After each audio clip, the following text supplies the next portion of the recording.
नमस्कार बंधुगण आपण मैंने देखुं ओडिया शिक्षा मानस को आज भिडियो आम आलोचना करबा एक एपरी घटना विषय जहाँ वर्तमान समग्र ओडिशा रे चर्चार विषय पलटि संबलपुर जड़े अंगनवाड़ी कर्मी एक सरकारी कार्यक्रम में निजर दीर्घ दिन समस्या को निर्भय उपस्थापन करथिबा कथा सामना को आसी तांकर बयान पर सोशल मीडिया रे तीव्र चर्चा आरंभ होईची।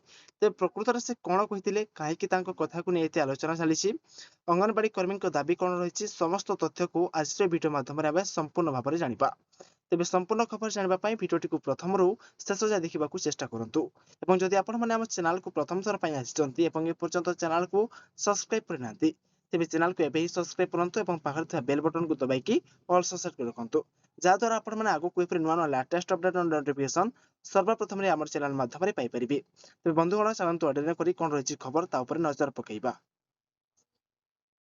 तेज देखो मुख्य खबर रही संबलपुर मोतीपड़ा अंचल जड़े अंगनवाड़ी कर्मी एक सरकारी कार्यक्रम में निज मत को स्पष्ट भाव में रखि वर्तमान व्यापक चर्चा चली से कहते अंगनवाड़ी कर्मी मैंने सरकार अनेक कल्याणकारी योजना को घरे घरे पहुंचाऊंट गर्भवती महिला सेवा शिशु पुष्टिकर खाद्य बंटन टीकाकरण सचेतनता प्राथमिक शिक्षा और सरकारी योजनार कार्यकारीकरण में भूमिका अत्यंत गुरुत्वपूर्ण। ओके किंतु एते काम करने सत्वे से एपर्यंत सरकारी कर्मचारी मान्यता मिली ना। यह सहित से कहते एक इंजिन सरकार समय जहाँ आशा था ता पूरण हो नाला डबल इंजिन सरकार आसवा पर अंगनवाड़ी कर्मी मान समस्यार समाधान होना से अभियोग करते।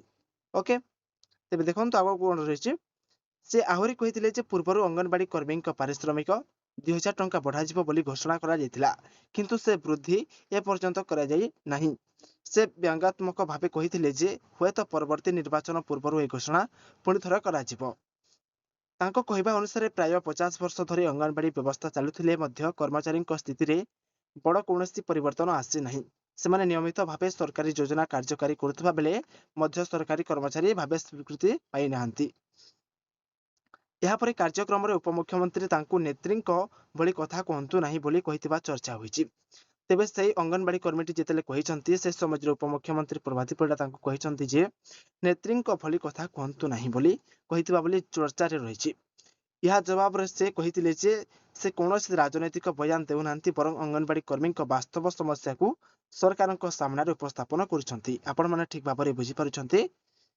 এই ঘটনা পরে সোশিয়াল মিডিয়াରେ ଅନେକ ଲୋକ ତାଙ୍କ ସାହସକୁ ପ୍ରଶଂସା କରୁଛନ୍ତି। ତେବେ ଯେଉଁ ଅଙ୍ଗନବାଡି କର୍ମୀଟି କହିଥିଲେ ତାହାକୁ ନେଇକି ସୋସିଆଲ ମିଡିଆରେ ଅନେକ ଲୋକ ତାଙ୍କ ସାହସକୁ ପ୍ରଶଂସା କରୁଥିବା ନେଇ ଜଣାପଡୁଛି। ଅନ୍ୟପଟେ କେତେ ଲୋକ ଏହାକୁ ନେଇ ଭିନ୍ନ ମତ ରଖୁଛନ୍ତି। ଫଳରେ ଏହି ପ୍ରସଙ୍ଗ ବର୍ତ୍ତମାନ ସାରା ରାଜ୍ୟରେ ଚର୍ଚ୍ଚାର କେନ୍ଦ୍ରବିନ୍ଦୁ ପାଲଟିଛି। ଏହା ସହିତ ଅଙ୍ଗନବାଡି କର୍ମୀଙ୍କ ଦୀର୍ଘ ଦିନର ଦାବି ମଧ୍ୟ ପୁଣି ଥରେ ସାମ୍ନାକୁ ଆସିଛି। ସେମାନଙ୍କର ମୁଖ୍ୟ ଦାବି କଣ କଣ ରହିଥିଲା ଦେଖନ୍ତୁ। ତେବେ ପ୍ରଥମ ଦାବିଟି ରହିଛି ସରକାରୀ କର୍ମଚାରୀର ମାନ୍ୟତା। ନେକ୍ସଟ ରହିଛି ଯଥୋଚିତ ଦରମା ଓ ଅନ୍ୟାନ୍ୟ ସୁବିଧା। ତାପରେ ରହିଛି ସମସ୍ତ ଅଙ୍ଗନବାଡି କେନ୍ଦ୍ର ପାଇଁ ସ୍ଥାୟୀ ଭବନ। ତାପରେ ରହିଛି କାର୍ଯ୍ୟ ପରିବେଶର ଉନ୍ନତି। ତାପରେ ଲାଷ୍ଟ ଦାବିଟି ରହିଛି ସାମାଜିକ ସୁରକ୍ଷା ଏବଂ ଅବସରକାଳୀନ ସୁବିଧା। ओके तेबे केतेक सामाजिक कर्मी मुख्यमंत्री को प्रसंग में हस्तक्षेप कर अंगनवाड़ी कर्मी दाबी पर विचार करने समग्र राज्य में स्थायी अंगनवाड़ी भवन निर्माण पर स्वतंत्र पांठि व्यवस्था करने को अनुरोध कर। वर्तमान समस्त नजर रही सरकार यह प्रसंग में कौन नुआ घोषणा किंबा पदक्षेप ने कि नहीं। तेबे यहाँ नहीं सरकार कौन पदक्षेप ने नजर रखिंट। तापर देखो मुझे लास्ट आपको जनईदेक चाहूँगी यह भिडियो उपस्थापित केतेक बयान संपर्कित व्यक्ति एवं सोशल मीडिया प्रचारित दाबी पर आधारित कौन आधिकारिक निष्कर्ष नुहे दर्शक मान आधिकारिक सूचना उपर नजर रखा अनुरोध। ओके तेज देखो मुझे ये भिडियोटी जो देली आपको इनफॉर्मेटिव लगी ये खबर को नहीं आपण मत कौन रही मैंने कमेंट बॉक्स में निहाती भाव जनइबे। अंगनवाड़ी कर्मी को सरकारी कर्मचारी मान्यता मिलवा उचित कि नहीं कमेंट माध्यम जनइबे। भिडियोटी भल लगी लाइक शेयर और आम चैनल ओडिया शिक्षा मानस को सब्सक्राइब करने को जमार भूलु ना।